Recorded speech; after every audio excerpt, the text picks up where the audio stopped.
তো বন্ধুরা এখন 9টা পার হয়ে গেছে, এখন আমার রান্না কমপ্লিট হয়নি, সবে মাছ ভাজা করছি। আর এদিকে রয়েছে হচ্ছে ডাল, মুসুর ডাল করেছি পেঁপে দিয়ে, ডালটা আমার হয়ে গেছে, এটা নামিয়ে নেব।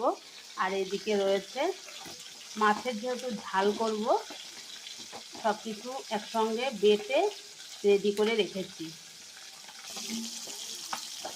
আজকে প্রচণ্ড দেরি হয়ে গেছে, এখন বেজে গেছে 9টা 15, 15-20 মতো বেজে গেছে, এখনও মাছ তবে ভাজা করছি, এখন ওই মাছের ঝাল হবে। ওদিকে ভাত আমার হয়ে গেছে, কখন যে কী করবো জানি না, আবার আমাকে বেরোতে হবে টাইম মতো।